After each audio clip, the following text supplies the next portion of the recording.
everybody. Welcome to the WhatCulture Gaming Podcast. I'm your host, Scott Tailford, joined by Josh Brown. Hello, Scott. And Ewan Patterson. Hello, I'm being blinded by the sun right now. It was cloudy and now everything's in my eye and I'm just... It's not a nice time. If you're watching along on the video feed, Ewan is doing a Nick Fury impersonation, but he's doing the best he can. But yeah, we've all been living on Avengers all week, sort of to different degrees of positivity and negativity. Obviously, the review is out. We've got an unboxing out. We thought we'd do a podcast as well. I haven't got that many sort of critical thoughts from the two of you. Just sort of bits and pieces we've sort of checked in with each other. I guess, Josh, I've talked to you least about it. Me and Ewan have sort of talked a little bit back and forward. What's your thoughts?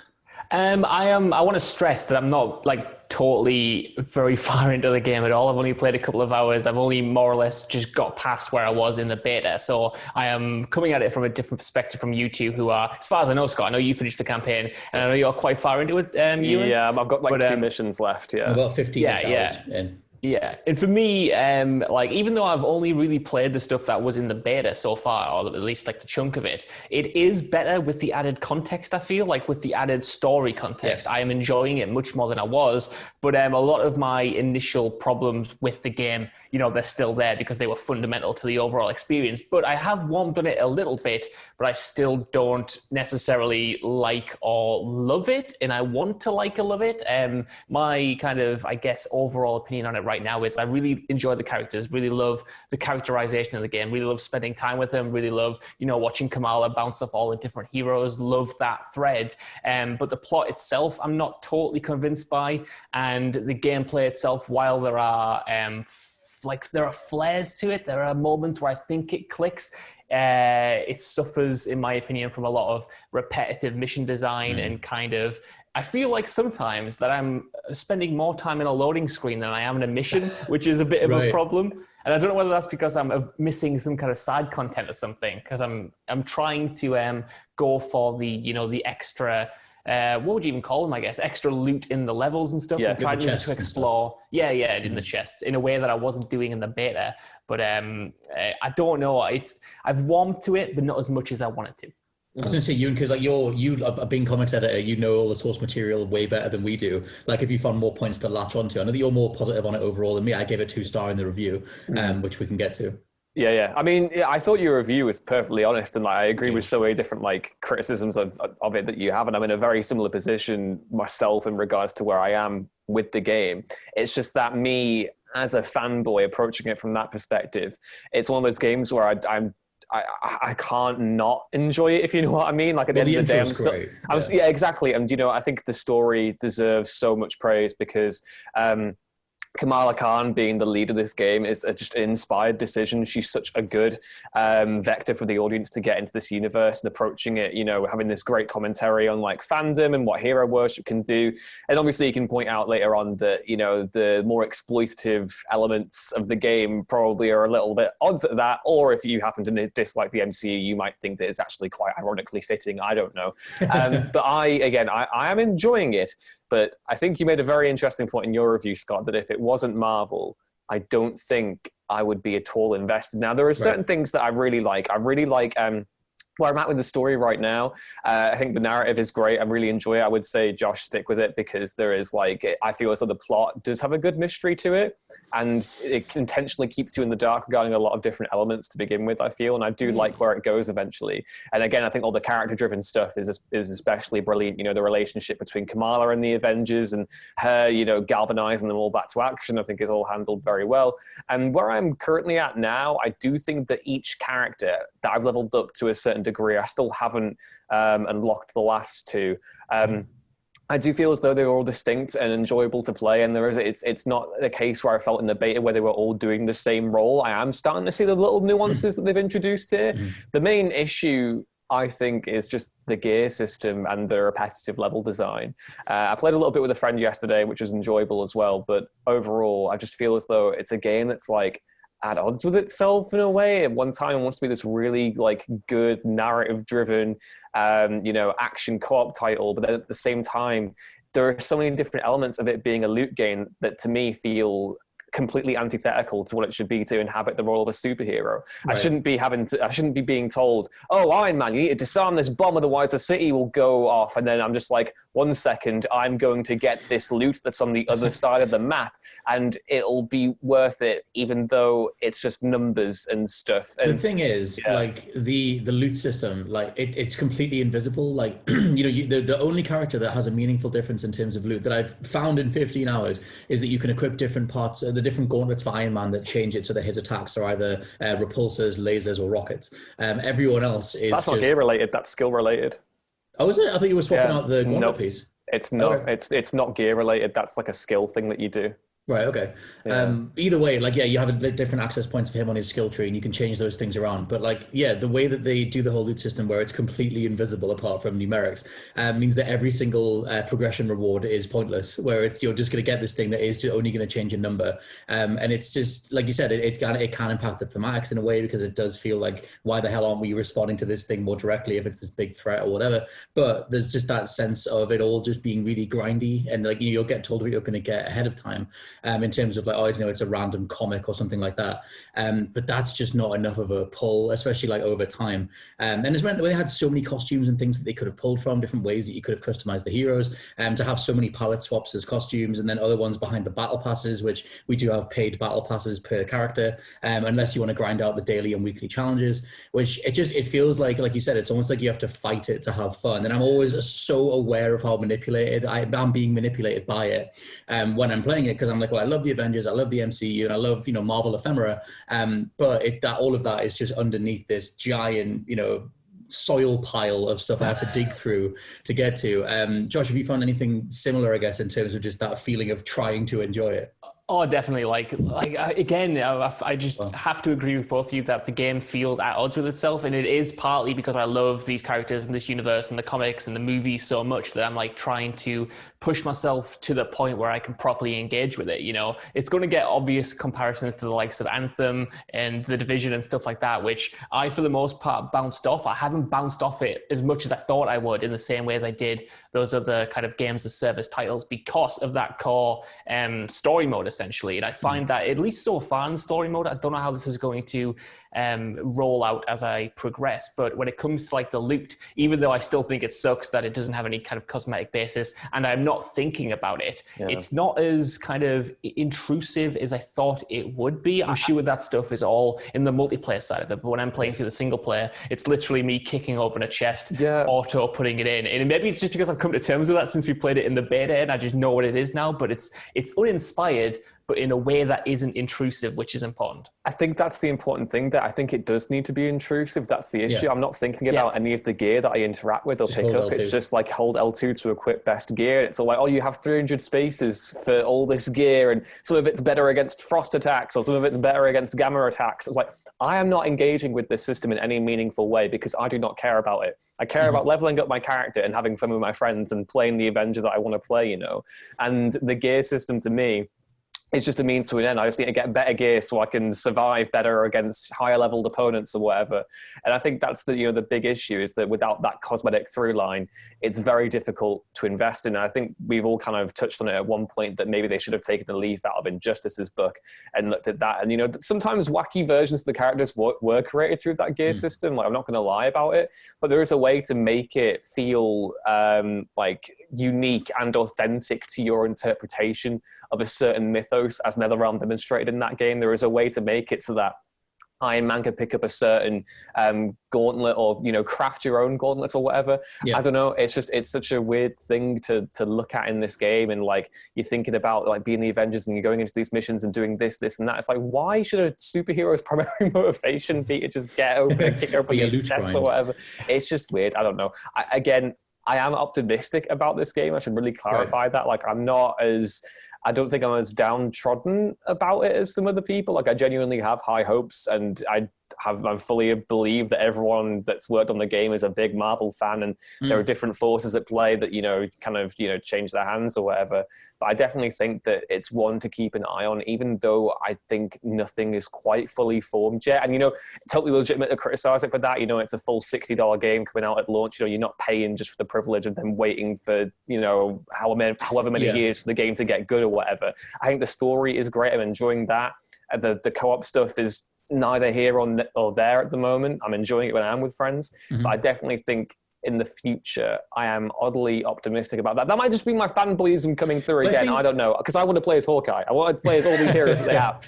But equally, I am kind of optimistic that the more we get into, the more they'll plug in authentic Marvel locations like Wakanda or Latveria or, somewhere in space or whatever. Asgard, yeah. And I feel as though there is so much potential here that just isn't apparent at launch. I don't know how you feel about that. Yeah, well, the thing I'm super curious what both of you guys think when you've got through the story, because that very much connects to the multiplayer. Like if you try and go on the war table straight from the main menu, it pops up and says, look, this is going to spoil the story, so you need to get through the story first, which is true in terms of, you do want to get those things out the way first. But I'm curious what you think, or how much potential you think it has when the story is done. I like that's where it all kind of came together for me, where I was like, okay, I see what you guys are building. The story is very much this sort of like propulsive primer for the multiplayer, and that's a cool idea. I don't think they've got out ahead of it and advertised it very well in terms of saying, look, you're paying for multiple years worth of stuff going forward. I don't think it's not worth a premium price point right now just for the story based on where that goes, because it is just a segue into the multiplayer. It's just sort of like, it's narrativizing an online platform for content. It's one of them. And I think that it's done better than most. It's certainly done better than Anthem, and it's done better than Destiny. But at the same time, you are paying for an investment across multiple years, or at least months, considering what they've said in the last war table. So those things kind of come through and get in the way as well. We should talk about enemy designs and stuff though, because I think the shield guys seems to be the only thing they go for if it's not an elemental dude. I hate those shield guys so much. Yeah. Just I hold down triangle and then the shield's back up again. And I have different attacks that do it. I have qualms with the enemy design in this game.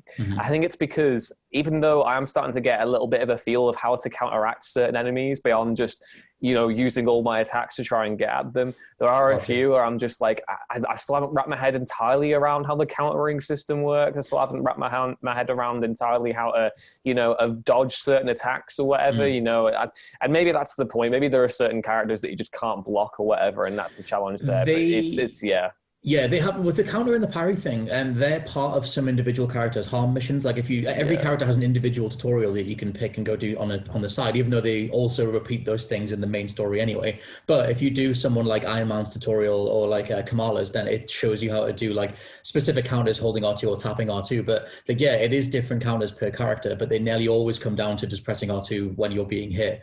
Sometimes it's a hold, like in Kamala's case, or it's a tap with Black Widow. But I like the idea of that being this sort of differentiable thing where I'm going to pick this character and be really good with counters and parries. But another sort of problem I have to go alongside the shield thing is that all the characters, for the most part, at least until you crack the campaign, feel very similar, like light attacks, heavy attacks. Everyone has a ranged attack. I kind of couldn't believe that Hulk has a ranged attack where he just grabs any clump of dirt, which looks fun, but why isn't his ranged attack something that is Hulk's response to, I don't know, give him something else? It kind of feels like a ranged attack should be Iron Man, Widow, and then give, someone like Kamala's fist can just sort of cross the entire map or whatever. I mean, maybe you could have made it so that Hulk has a leaping attack where you target an enemy and press R2 and then leap onto them or whatever. I don't know. I do feel as though, from what I play, I am starting to get a feel for how the characters are a little bit better. I think Ms. Marvel's really good at clearing out areas of enemies and, having that radial effect with her arms, being able to clothesline different characters.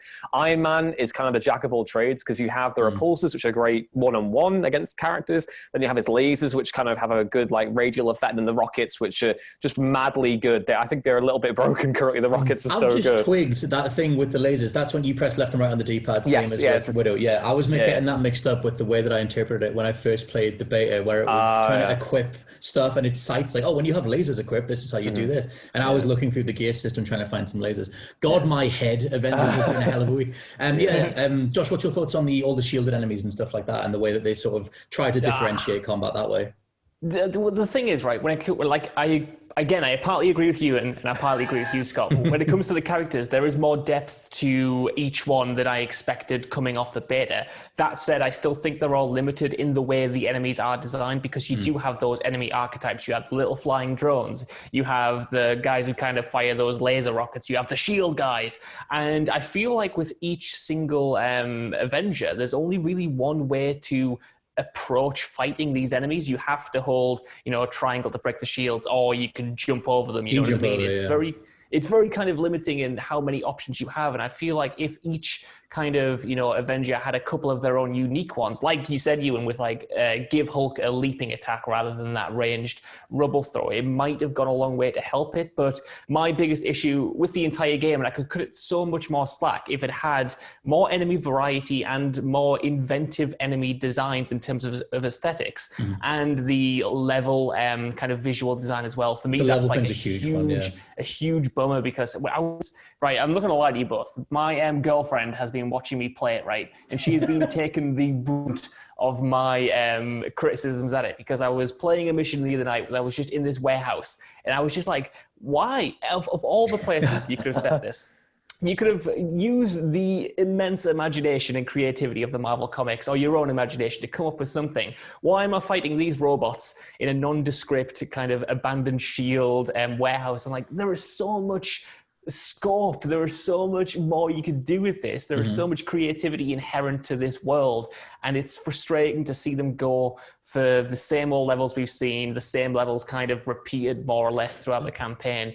And just kind of even the hub world, like the Utah place with the helicopter and stuff. Yeah, the Utah Badlands looked like really gorgeous the first time I stepped foot there, but it feels a bit devoid of life, I guess, a bit bland, a bit uninspired. The same with a few of the other hubs that I've been to, even like the cities, like the urban areas. It's just, it's lacking something, and I can't quite put my finger on it. What's not there? What's kind of, not differentiating it from so many other similar locations that we've seen, not only in superhero games like before. I don't think it's a necessarily completely bad job. It's just, there's something missing for me, and I feel like that kind of encapsulates the entire experience in a way. Well, I think that's a good thing to point out. Sorry to butt in, Scott, because I feel as though it's a thing whether you look at like a Marvel Ultimate Alliance, where, and even in the comics as well, each part of New York will have its own distinct visual style. Obviously, you can play a Spider-Man PS4 and not really tell the difference between the way that Queens looks compared to Hell's Kitchen.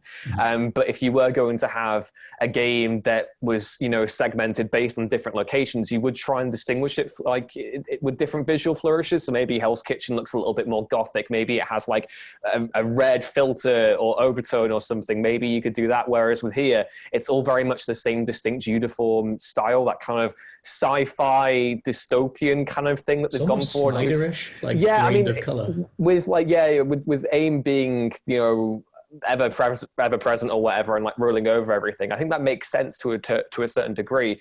But again, that's what I feel as though I completely agree with you. It's what it's missing, is that it can't just be, this is Marvel in some real world locales. You need to have the visual flourishes that make it really stand out, which is why I'm hoping that they introduce places like Wakanda, Asgard, maybe even the Hell's Kitchen level where you make it that way, because I think the character designs are really good for the main Avengers. I think, there was some criticism about how they looked like a few years ago at the E3 demos or whatever, but I do think they all look really good.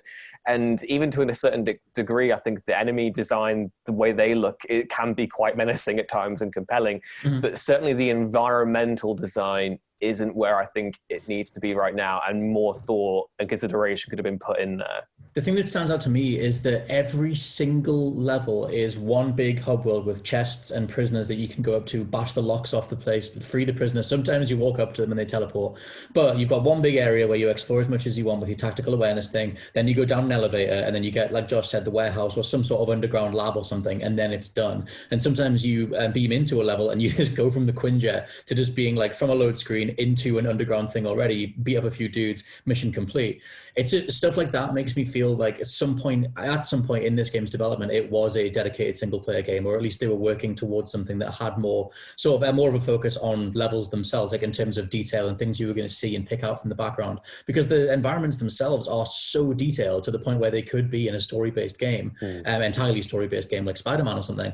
But then, somewhere along development, it became this bigger scope thing. It became this sort of multiplayer infused matchmaking thing, and all these levels that were maybe potentially stitched together to some degree are now hubs for each individual play space to drop back into and do handfuls of missions over and over and over again. Because that's another thing with the multiplayer, is that you are just rerunning those story missions over and over, sometimes with the exact same intros and outros in terms of the character dialogue and stuff like that, which That's another thing is if I go down that route and believe that they did take something and then spread it out over the next few years, then the full scope of what this game potentially was story-wise isn't going to be revealed for the next 1 or 2 years. And this is just how much they could quote unquote get away with putting out first and then just drop things going forward. Oh God, that's an evil approach.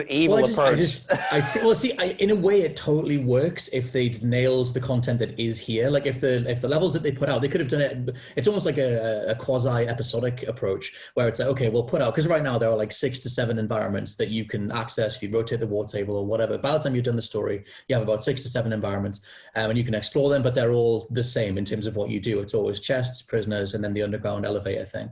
If that was more engaging, then we would love playing in those spaces for the next few weeks or months, and then they could plug in additional levels, additional stories. You would be revisiting those areas, realizing that a certain villain was now on the loose or something, and all of that could have worked. They don't have any of that in terms of something engaging as a pull, other than just play as the Avengers in these spaces. And I think that's where it falls apart, because it's the bare minimum. But it's potentially only the bare minimum because they've had to stretch it out and release stuff going forward. At least that's my theory. It could be. I want to ask you guys, like going off the level design thing, early on there was some, like the intro is obviously really great. And when you're sneaking around, I think it's Memorial Park, and you've got like the TP'd statue of the Avengers and stuff, and it's kind of being desecrated in a way. Like, is there anything, I thought that was so cool, but is there anything like that as the story progresses? Because I thought that was quite a neat touch. You can tell a lot of love had been poured into that kind of design. But when I got, like I said, to like the Utah Badlands, when I got to the big snow area, I was just like, where are these little like pockets of life, I suppose? That stuff almost reflects the pace of the story, because you kind of have this slow build. And in a way, I could argue in support of the pretty color drained art design, like what Ewan said. It's like over that course of 5 years in between the accident and where we are now, if you contrast how colorful and hyper energetic and enjoyable that opening section is with child Kamala versus the color drained featurescape, the almost dystopia that comes after, that could all be completely intentional. And then that sort of reflects in the pace overall with the story, where the more things start to kick off in the story, the less time you have to take in landmarks and stuff, because you are responding more to taking the fight to aim. But like, at the very beginning, they sort of land those beats better. The opening, like we said, is great. Stuff like that, when you first go to Heroes Park, it really stands out, and you take in the ramifications of what it means to lose someone like Captain America. They don't do that. Going after that, it becomes more like you're playing multiplayer areas. Which, I think that's just sort of reflective of, like I said, it's a primer for the multiplayer. They want you to start thinking in those mentalities and pushing you towards matchmaking and just fighting waves of enemies. It's, in a way, it's completely intentional, and it quote unquote works in terms of engendering you towards the mentalities of multiplayer, but that gets in the way of the grounding that they set up in the first place. The only other compelling locale for me is the helicarrier. Once you finally get that going, like that is full of vibrancy and charm and Easter eggs and different things that you can do in there. And I think that's a great hub world. Like I got a real sense of satisfaction of rebuilding the helicarrier, and then eventually, getting it to the point where I can feel as though that's an actual platform to then launch at different things. I really enjoyed doing that, and I loved exploring it. And it's the same sort of thing where you're approaching it from Kamala's perspective as a fan, and you're like, oh my God, this is Iron Man's room, this is Hulk's room, this is, oh my God, this all this. She even like freaks out over the herbs they've let die, like in the science bit. Like, it's great. I love it. I love that energy. But totally, I think the issue is that a lot of the environments in this game are not uniquely Marvel environments, as opposed to the beginning of the game and different things. I'm not going to say that every single Marvel superhero game needs to be a veritable who's who of different locations, or where's of veritable locations. I don't know. But certainly I feel as though, even though Marvel itself is a universe that prides itself on reflecting the world outside your window, and it has always been grounded in real world sensibilities, there needs to be more to it. There needs to be more comic bookiness injected into certain environments. And obviously, AIM have got the whole sci-fi dystopian evil genius vibe down to a T. But it certainly needs more to it than just, here are some ominous looking platforms and warehouses. It needs to have something with a little bit more visual flourish. And again, maybe we'll get that when they introduce more heroes further down the line. But at the same time, I totally sympathize with people that don't have I'm not going to say patience to gel with it right now, because it is a full game. Let's not, beat around the bush, but certainly haven't vibed with it, I guess. There is like a big sort of investment. It is like almost like, hey, play this, but it won't get really good for a good few hours. Like there's some stuff that hits you up front, like the immediate intro, but then there is sort of bits and pieces in that story where it's slowly coming together, and things that they touch on, like the Inhumans and Hank Pym, and like the potential, the rebellion faction that's coming together to go up against AIM. Those are all great things that I like in theory, but for me, they don't pay them off by the end of the story. But it's, whatever. It's like I said, it's factoring into things that could happen across the next few years. I guess if we talk about the idea of like, where's it going to go from here? Like you said, you kind of have faith in where it's going to go, and I stressed that in the review as well. I think that there is character and promise in here. It's just so buried. Josh, what would you do going forward? What would you change? Like, because I've had a few people tweet, or we probably all had people tweet us just saying like, what would save this, quote unquote? Like, how do you see it getting better? It's difficult. I just want kind of like more dynamic encounters or something, more variety when it comes to what you're doing. I don't want to sort of kind of know what I'm in for before I actually do it. And I know in terms of the plot, like you said, Ewan, that's obviously holding some things close to its chest. It's obviously got some mystery there. But I mean, in terms of gelling the mission design, the characters, the gameplay structure with that plot, because I feel like even in some of like the best moments early on, there was a weird disconnect between the actual gameplay and watching the cutscenes. In a way, I have not got anything more out of the game than I would have if I watched it on YouTube, which sounds like really bad. But when I was watching this unfold, I thought this is really good. When I was playing it, I thought I just want to get to the next beat. I just want to get to the next, character moment, the next plot twist or whatever. And I just want more of that going forward. I want to feel like what I'm doing in game matters. And you get that on the bridge, I thought, quite well. And if there's more set pieces like that going forward, if we can integrate that into the post-launch stuff, that would be great. But otherwise, I just kind of feel like I'm not in control of anything important, which kind of sounds like really strange. It's sort of like I'm doing the boring admin bits in between the big superhero bits, which is strange. And hopefully it's not like that throughout the game, but I'm like, what, 4 hours-ish in, and I still feel like I'm hitting tutorials every other mission, which is really strange. It's an odd experience. It feels like potentially like it's all like Scott said, at least from a gameplay perspective, build up to this end game multiplayer section that, to be honest, I might not have the patience to even get to. I want to finish the story. I will finish the story. But in terms of like investment, I think I'm the exact kind of person Ewan's talking about, where right now I want the future to be good. I want to see it succeed. Whether I'll be around to experience it myself, I'm not entirely sure. Is something bad happening to you? It's happening to the PlayStation 4 Pro. It's getting uninstalled. Oh, mine's like died 3 times in the past week.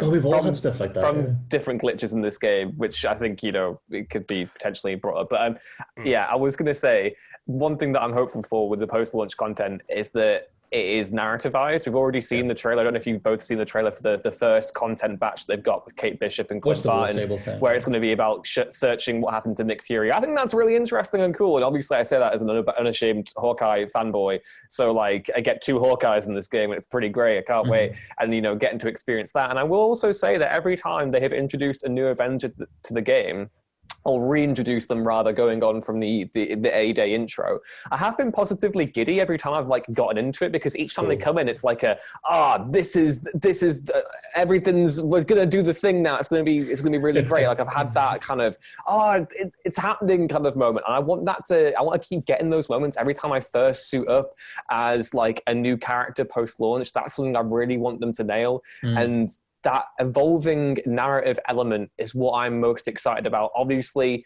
the way it is right now, it is just a bunch of the same levels rehashed over and over again with thinly veiled objectives and stuff, being like, we have an aim thing we need to destroy, or we have some hostages to rescue or whatever. Make it more compelling, make it more unique, make it more dynamic, and really hone in on why people love Marvel beyond just the characters, because there is a unique... it's the same with DC and Marvel. They both have their own uniquely, potentially unquantifiable characteristics that draws fans to them. Tap into that, and you'll have a very enjoyable game and platform that people want to keep coming back to. Make it more reactive. Like we mentioned before the game came out, I think, Scott, you mentioned there was that whole idea of maybe, you get a notification on your phone and it lets you know that, I don't know, Stiltman is running wild in New York and you've got to link up with Daredevil to take him down or something like that. I don't know. That's something that I think it needs to have. It needs to have that more dynamic element at play. Mm-hmm. Well, that's the stuff that they, like I said, they're so close to that. By the time you finish the story, you've put some hours into the multiplayer and you've got the additional narrative missions out of the way, because each character has one. They have one, but then some of them just boil down to get 2,000 shield faction rep or whatever. Stuff that's just mind-numbing. But once you get that stuff out of the way, it's like, okay, you guys have a live war table that it says live in the corner. It's like bringing in data from Square Enix's servers, and they can plug different encounters into that. And I like the idea of that, because we talked about that pre-release, that's potentially what this game was going to be, and that's so close to that in terms of, by the time you finish the story, which characters you like. They're all very differentiable because you spec in certain ways. Maybe you factor the loot into that. I don't think the loot system does enough, but it could over time. And then all of a sudden, you get a notification somehow, maybe an email or something, I don't know, telling you that, hey, by the way, a villain is out saying such and such. You and the boys need to get together and go fight that person. And you're like, cool, I'm Iron Man in my squad, and I've spec'd that way because the game doesn't allow doubles, and you can all come together and respond in real time. Like, that's really cool. But I don't know. That would also require them doing more with the mission design and the hub worlds and making those environments feel engaging and worthwhile to be in at a certain point. But the idea of them doing live events like Fortnite or Call of Duty or whatever, where everyone's involved as Galactus punches through a cloud above you or something, there is potential for that. But I think that's maybe what they're going for, but just something feels so wrong with it as it is. It just feels so split and butchered at the minute to get there over time. Yeah, I feel like, I know you haven't encountered any of these problems, but to me it could have used a couple more months in the oven, because not only do I think there are kind of like fundamental issues with the loot and the progression of the levels and stuff, but also like I've had an absolute nightmarish experience just trying to play it. Like the amount of bugs and glitches I've encountered, and usually I'm one who can overlook a lot of that stuff. I don't mind textures popping in every 3 seconds or something, but the stuff that I've encountered has been bad. It's been like crashes. It's been QTEs not registering and then suddenly coming in. It's been cutscenes being skipped. It's set pieces not working properly. It's at least Kamala. So far. Yeah, bold Kamala. It's like it is a constant in my experience. Every single time I've booted up, there's been at least a couple I could have done without to make it more immersive, make the whole thing feel a bit more cohesive. I guess polished, I suppose, is the word I'm looking for, and it just doesn't feel there right now, and but that they're makes patching me it like so much as well. There's another patch today. I logged on at lunch just to see where it was. 10 gig launch day, and then another one, which is like makes them feel like they're aware of that it's like that's another part of it as well. If I'm right about the way they've split stuff up, or the fact that they had to change production schedules so much, then it does feel like they're scrambling to make whatever is available now work. But there is like an element of instability with it. I mean, you sent me a picture last night of someone who had disappeared through the floor. Yeah. I mean, on my first day playing it, I have to, qualify this by saying that my PS4 is literally the Millennium Falcon from Empire Strikes Back at this point. I'm literally like trying to get it ready to go. I'm like, hey, let's go and play some games, and then it'll just go like it's just really bad. And I ended up having a corrupted save on the Monday when we first got the codes in, which sent me back by a day, which was frustrating. But mostly my main issues have been texture pop-ins. I've had there was a cutscene that I had yesterday where Thor was just skipping through the cutscene, like he was like going like that. It was really, really bad.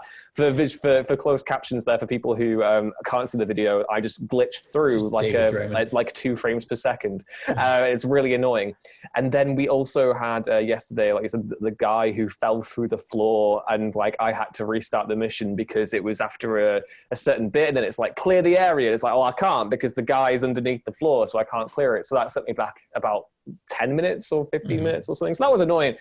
But again, I've not had anything to the degree that you fellas have. Well, my console completely locked up. I've reset the whole thing. I also had I've had unresponsive menus as well. I should probably clarify. Right. I've had it before. I've been stuck in the gear menu. It won't let me leave. I'm like, is that intentional? Are you keeping me hostage here? Got the UI as well. I mean, we can wrap this soon, but like, the UI and stuff as well. I find that it's just not intuitive whatsoever. Like, you're trying to have this sense of flow. Like there's a way for this to work where you are embarking on missions. You're getting a bunch of different pieces of loot, even if they are just numerically based, but you're keeping keeping aware of those stats, and you're, ranking things up or leveling things up and specializing in certain ways and whatever. All that stuff should be so fluid if that's going to be this core part of your game. And I always feel like you have to fight the menus as well to sort of like button through different stuff, and the frame rates all over the place and things like that. Just unpleasant. A lot of words.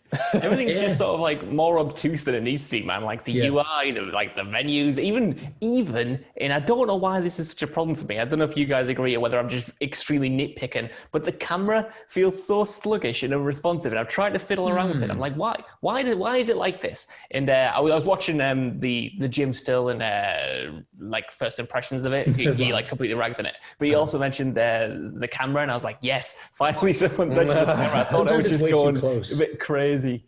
Mm-hmm.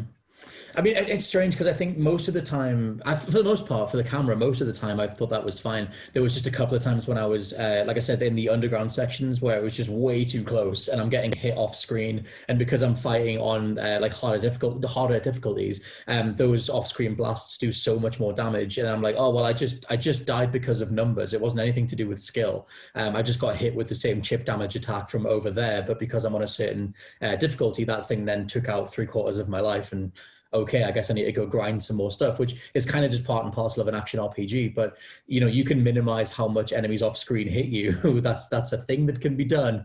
And it just, it can feel really cheap and annoying, especially if you lose time in that way. So yeah, general final thoughts, chaps, because we'll keep checking on the Avengers because obviously it's a big old deal. And we've been waiting for it for like 3 years in development as well. Ewan, what's your final sort of thoughts for where you're at right now? As much as it's a labor of love to love this game, I will be sticking with it because I have friends who are also big Marvel fans and will get a kick out of playing together. I think it's one of those things that I'm going to have to watch and see how my patience goes for it within the next couple of weeks, and see where it goes. I'm certainly going to be around for the first content drop, and that first batch of content is really going to be the first test for me, because I do want to stick around. I do want to keep enjoying it and stuff, but it all depends on how dynamic and how much they keep it updated and stuff. It's a big ask. It's a big thing that I've never really been one for games as a service titles. I mean, I played Destiny and bounced right off that because it just wasn't appealing to me, and I've never really gone to try any other, as a service titles either. So this is like my first big one, and I am fully conscious of the fact that the reason why I want to keep playing is because of the license and not because of the way the game plays.